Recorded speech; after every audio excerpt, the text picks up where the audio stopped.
Эпізод 9. Як Ясь пакаштаваў чорную каву. 3 разы на тыдзень Ясь хадзіў на заняткі французскай мовы да Марусі Лобавай. Настаўніца мела арыгінальны метад. Спачатку яна чытала Ясю з кнігі нейкі кароткі анекдот або апавяданне, потым тое самае чытаў Ясь, прычым Маруся папраўляла ягонае вымаўленне. Потым яна тлумачыла яму змест. Пазней яны разбіралі ўсе сказы па чарзе, прычым Ясь запісваў у сшытак невядомыя яму выразы. Калі ён ведаў усе словы і мог без памылак прачытаць тэкст, Маруся задавала яму пытанні, адказаць на якія можна было сказамі з тэксту ці яго фрагментамі. Потым Ясь самастойна рабіў пераказ па-французску. Гэтак ён дакладна засвойваў французскія словы і звароты. Навука ішла лёгка, Ясь рабіў поспехі. Граматыкі Маруся свайму вучню не выкладала, вучыла яго як дзіця, давала штораз новыя серыі словаў і дапамагала ўжываць іх на практыцы. На самым пачатку Маруся ставілася да свайго вучня досыць строга і холадна, але з цягам часу яна пачала мякчэць, стала менш вострай і патрабавальнай. Некалькі разоў таксама здаралася, што за Ясёвы поспехі яна гладзіла яго па валасах або па шчацэ. На твары хлопцаў тады выскокваў румянец, і ён не ведаў, як сябе паводзіць. А Маруся толькі ўсміхалася ў адказ на яго збянтэжанасць і сарамлівасць. Маруся імпанавала Ясю і падабалася як жанчына, але ў гэтым было мала эратычнага. Хлопец перадусім замаўляўся ейнымі ведамі і манерамі. Маруся была зграбнай, элегантнай, мела шмат дыхтоўных упрыгожванняў. Яна ўмела пенкна ўбрацца, яна пырскалася нейкай дзіўнай парфумай, ад якой яму рабілася незвычайна слаба. Хлопцу здавалася, што гэта пах ейнага цела і валасоў. Кабета ўсё больш прываблівала яго, але адначасова ён усё больш баяўся яе. Гэта быў страх таго, што, як ён адчуваў, можа паміж імі адбыцца, чаго ён зрэшты ў сваіх марах вельмі жадаў. У параўнанні з ёй ён бачыў сабе такім нехлямежным, брыдкім, што гэта яго яшчэ больш бянтэжыла. Ясь шмат чытаў і чуў пра стасункі паміж мужчынам і жанчынаю. Сам пра гэта таксама часта думаў. Употай ён жадаў ужо не адну жанчыну, ды шмат за імі назіраў. Але калі здараліся нават добрыя нагоды, то ён аніяк не мог наважыцца. Нават думка пра пацалунак была для яго страшнай, хоць і спакуслівай. Маруся памалу, чэрпаючы з гэтага асалоду, чаравала хлопца.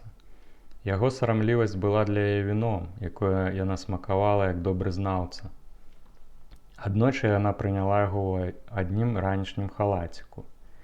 Яна загадала яму прысесці за сталом і чытаць адно з ранейшых апавяданняў.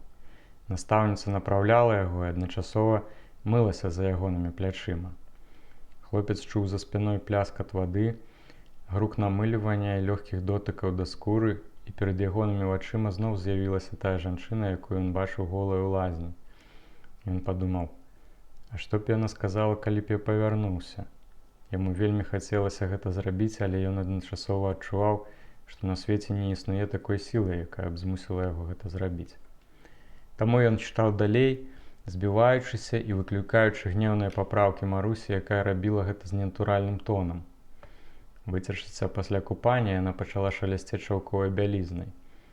Потым уселася за стол, застаўлены безлічу разнастайных флакончыкаў і шкляных пляшчачак самых разных памераў і формаў. Там перад люстэркам яна рабіла ранішні туалет. Я чытаў далей, прыслухоўваючыся да рухаў Марусі, праглынаючы пахі духоў і пудры, якія расходзіліся па пакоі. А цяпер перакажыце гэта сваімі словамі, кінула ягоны бок кабета. Ясь пачаў мямліць, намагаючы выказацца па-французску, блыдаўся ў добра знакомых фразах. Не мог нармальна скласці ніводнага сказу. Што гэта такое? Прачытайце, калі ласка, яшчэ раз з самага пачатку. Да яго вушэй даляцеў Марусін голас.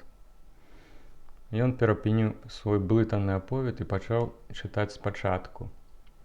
Гэта таксама ў яго не надта атрымлівалася. Праз момант ён пачуў: «Ну, прынамсі, чытаць ужо можна было б навучыцца». Тады неспадзявана уперад прасунулася Марусіна рука, якая нібы незнарок дакранулася да яго прадплечча. а пазней кранулася кнігі на стале. Другая яе рука лягла на ягонае правае плячо. Ясь адчуў цяпло яйнага цела, яго ноздры хваляваў пах пудры. Маруся гучна, свабодна і выразна чытала сказ за сказам. Некаторыя з іх яна каментавала. Ясь баяўся паварушыцца і ўвесь пачырванеў, як бурак. Яго агалошмала блізкасць жанчыны, ейны пах, голае плячо. На лобе ў яго з'явіліся кропелькі поту, а шчокі і вушы гарэлі. Ён аддаў бы ўсё, каб урок урэшце закончыўся. Сам сабе ён здаўся бязглудным і нікчэмным. Адначасова абудзілася ў ім звярыная цяга да кабеты, жаданне кінуцца на яе, прынізіць, спрычыніць боль за тое, што яна гуляецца з ім, прымушае яго пакутаваць. Усё гэта было такім салодкім і адначасова трывожным, што думкі пра гэтую жанчыну замітусілі яшчэ больш хаатычна. Маруся прыкідвалася, што не заўважае Ясева стану. Яна прымала яго ўсё больш разняволена і ўсё больш скупой адзёжы. Жартавала з ім, распытывала, ці ён хоць раз быў закаханы ў нейкую дзяўчыну, і якія жанчыны яму найбольш падабаюцца. Аднойчы яна пачала вучыць хлопца танцаваць. Зацягнула пад носам мелодыю нейкага вальсу, падхапіла Яся і пачала круціць спалоханага хлопца па пакоі. Аднаго разу ў нядзелю пасля заняткаў Маруся даволі доўга размаўляла з Ясем. Расказвала яму пра Францыю і Парыж, дзе некалі жыла з бацькам 2 гады. Гэтым разам ейны строй быў някідкі. Сама яна была прыязнай, далікатнай, асабліва падабалася Ясю, які з вялікай цікавасцю слухаў яе апавяданні. Яна ж не пракавала і не рабіла нічаго, што магло збянтэжыць вучня. У гэты момант яна ставілася да яго як роўнага і векам, і ведамі. Ясь меў уражанне, што дачыняецца з даўно знаёмым, зычлівым прыяцелем. Калі Лобава сабралася, каб выйсці ў горад, Ясь устаў і развітаўся з ёю. «І яшчэ адно», — сказала Маруся. «Я запрашаю сёння да мене 5:00. Добра?» «Не ведаю», — несмела адказаў Ясь. «Чаго не ведаеце?» «Не ведаю, ці належыць, не хацелася б вам назаляць». «Усё гэта глупства, вы мяне зусім не назаляеце. А сёння мой дзень нараджэння. Я тут нікога не ведаю, таму запрашу вас на чорную каву. У мяне акурат ёсць вельмі смачная. Прыйдзеце?» «Добра. Тады о 5:00». Маруся вырушыла ў горад, а Ясю раптам прыйшло ў галаву, што жанчыне трэба падарыць кветкі. Гэтая думка зарадзілася ў яго, калі ён зрокам наткнуўся на куст адзінокага бэзу, што густа разросся каля ўходу ў жытло барана. Куст рос у бяспецы, бо недалёка была будка мілага, і сабака адстрэшваў жыхароў дамкоў і вулічных мінакоў, якія б хацелі пажывіцца бясплатным бэзам. Дзень для Ясі цягнуўся несцерпна доўга. Пасля абеду ён апрануў свой найлепшы гарнітур, які захаваўся яшчэ з перадваеннага часу. Каля 3:00 гадзіны ён заўважыў, што Маруся вярнулася з гораду. Тады ён незаўважна нарэзаў з бэзавага куста вялікі букет ды схаваў яго ў сенях. Некалькі разоў ён заходзіў на кватэру і глядзеў на будзільнік. Нарэшце, роўна о 5:00, з букетам бэзу ў руках, ён пастукаў да Марусі ў дзверы. «Ах, якія прыгожыя кветкі!» — сказала Маруся на падораны букет. Хлопец пажадаў ёй шчасця, здароўю і поспехаў усім, што не раз сам чуў пры такой нагодзе. Маруся паціснула яму руку і падзякавала. Кветкі яна паставіла ў вялікі слоек з вадой, бо букет не змяшчаўся ані ў воднай вазе. Пасля яна пасадзіла хлопца пры стале, які быў прыгожа накрыты для дваіх. «Спачатку давайце вып'ем», — весела сказала Маруся. Яна наліла ў кілішкі гарэлку, запраўленую вішнёвым сокам, і ўрачыста прамовіла тост. «За нашае вялікае сяброўства!» Пазней загучалі іншыя тосты. Ясь пачуваўся штораз лепей і вальней. Пагатоў Маруся пазбягала ўсіх тэмаў, якія маглі б бянтэжыць або сароміць хлопца. Яна пачала расказваць пра Маскву, а яна распавядала, як каларытна і цікава, што Ясь аж заслухаўся. Ён аж душыўся ад смеху з ейных жартаў, якія яна ўстаўляла ў аповед, і часам перапыняў яе, распытваючы пра падрабязнасці. Маруся была адзетая вельмі стрымана. Мела на сабе цёмную вузкую спаднічку і белую блузку з манжэтамі ды адкладным каўнерыкам. Валасы былі гладка ўкладзеныя з праборам пасярэдзіне. Такая вопратка і прычоска яе вельмі маладзілі. Ясю цяпер здавалася, што яна нават маладзейшая за яго. Алкаголь ужо добра ўдарыў хлопцу ў галаву. А гэта знесла дыстанцыю, якая дагэтуль існавала паміж ім і жанчынай, нягледзячы на ранейшае Марусіны старанні. Цяпер Ясь гаварыў свабодна і весела. Яму крыху заплятаўся язык, думкі ў галаве блыталіся, але ён адчуваў сябе дасканала, як ніколі. Лобава час ад часу крытычна паглядала на Яся, але гэтак, каб ён не заўважыў. «Не ўмее піць», – зрабіла выснову жанчына і зноў напоўніла кілішкі. «Давайте вып'ем за вясну», – сказала яна з вясёлым смехам, – «за нашу вясну». «Гэта значыць за вас, бо вы сама як вясна, такая». Ясь не змог знайсці адпаведных слоў. «Ну якая?» Такая прыгожая, свежая і ўвогуле цудоўная». «Ах, які ж ты мілы», – рассмяялася Маруся. «А ведаеш што, зноў кажу ты, давай вып'ем на брудершафт, бо казаць на вы гэта страшна нудна. А сам на сам давай будзем казаць сабе заўсёды ты, як сябры, добра?» «Вядома», – згадзіўся Ясь, нават не разумеючы, пра што вядзецца. Лобава зноў напоўніла 2 кілішкі. «Гэта робіцца вось так». Яна падала Ясю кілішак гарэлкі, пераклала сваю руку праз руку хлопца і міргнула, што можна піць. «А цяпер трэба пацалавацца», – сказала Маруся, калі яны выпілі. Жанчына паставіла кілішак на стол, узяла галаву Яся ў далоні і хутка пацалавала яго ў губы. «Што, смачна?» «Смачна», – адказаў Ясь, не ведаючы, пра што яго пытае, пра смак пацалунку ці гарэлкі. «А цяпер я зраблю каву», – сказала Маруся. «Ты любіш чорную каву?» «Я не ведаю, ніколі не піў». «Што? Ніколі не піў? Гэта ж самая цудоўная рэч на свеце. Гэта яшчэ адно. За чорную каву я б душу аддала». Маруся згатавала на нафтавай машынцы ваду і запарыла каву. Пасля гэтага яна дастала з малой шафкі бутэльку лікёру. «Гэта сапраўдны кюрасав. Мой самы любімы лікёр. Чорная кава, лікёр і крохкае пячэнне. Гэта для мяне ежа багоў». Лобава гаварыла, смяялася і рыхтавала ўсё для кавы, напоўніўшы вялікія, зусім не кававыя філіжанкі гарачай цёмнай вадкасцю. Яна падала іх хлопцу і загадала добра пасаладзіць. «Ведаеш, даражэнькі, кава мае быць чорная, як ноч, гарачая, як пекла, і салодкая, як каханне». Ясь піў каву, еў пячэнне і з захапленнем глядзеў на Марусю, якая мружылася ад задавальнення, кусаючы пячэнне, і вучыла хлопца, як трэба правільна піць лікёр з кавай. Праўда, тут Маруся парушыла адно сваё правіла, дадаўшы ў філіжанкі амаль столькі ж лікёру, колькі кавы. Ясь ужо добра захмялеў.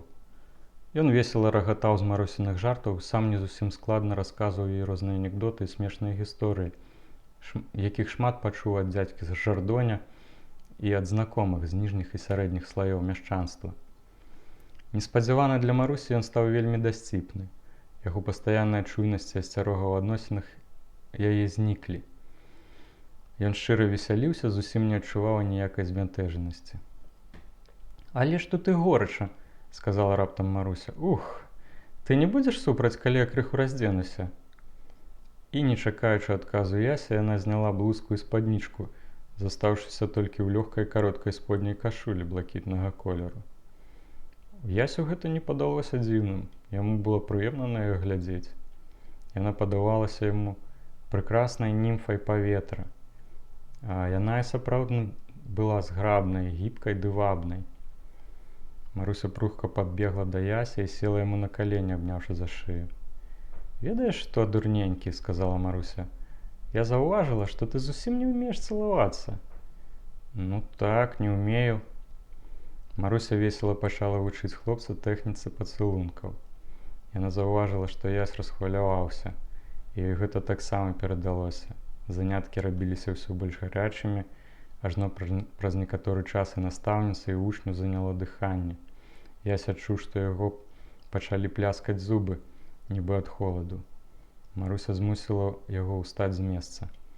Табе холадна, мне таксама. Трэба троху паляжаць, сагрэцца і супакоіцца, адпачыць. Хуткім рухам яна адкінула ў бок край коўдры на ложку і дапамагла Ясю раздзецца. Хлопец дрыжаў. Калі ён застаўся толькі ў сподняй кашулі, то ўсхапіў унізе за яе край, пацягнуў долу і бязрадна прамовіў: «Я не хачу, я баюся». «Чаго, дурненькі?» Чамусьці шэптам сказала Маруся.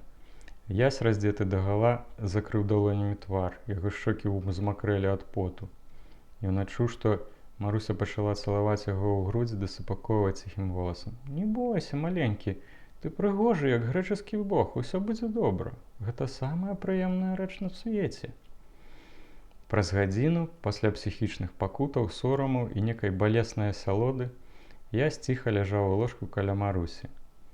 Ён адчуваў пах яйнага цела, яна ж ціхенька смяялася, а потым сказала нібы знясіленым голасам: «І нічога табе не сталася, а ты так баяўся. Цяпер прынамсі стаў мужчынам, ужо не смаркач болей». Ясь неспадзяваны сам для сябе выціскнуў скрозь зубы: «Я і раней быў мужчынам». Маруся весела засмяялася. Калі Яся 8 выходзіў з кватэры Марусі, яна правяла яго да дзвярэй, каб зноў па яго выхадзе замкнуцца на круг. Яна абняла яго шыю рукамі, халоднымі цяпер, і спытала: «Ці спадабалася ж табе чорная кава, што скажаш?» «Несмачная», – упэўнена адказаў Ясь. «Можа, табе яшчэ спадабаецца яе смак. Дабранач». Удома Ясь старанна вымыўся. Ён адчуваў да сябе агіду. Быў злы на Марусю. Тое, што сёння з ім адбылося, і пра што ён так даўно марыў і сніў, цяпер здалося яму жудасным, нават ганебным. Яму падавалася, што ён стаў горшым, стаў залежным ад той жанчыны, з якой зрабіў гэтакы непрыстойны, неэстэтычны, брудны акт. Праз гэта ён адчуваў да яе крыўду і горыч. Калі ён ужо ляжаў у ложку, у ягоны пакой па нешта ўвайшла сястра ў адной кашулі, не такой прыгожай, як у Марусі. Ён узлавана гыркнуў на яе: «Лазіць голая, як малпа, не сорамна табе!» «Ты што, здурнеў?» – адказала здзіўленая Гэля. «Я ад табе зараз дурнею!» Ясь падскочыў з ложка. Гэля, не чакаючы, што будзе далей, шмыгнула за дзверы.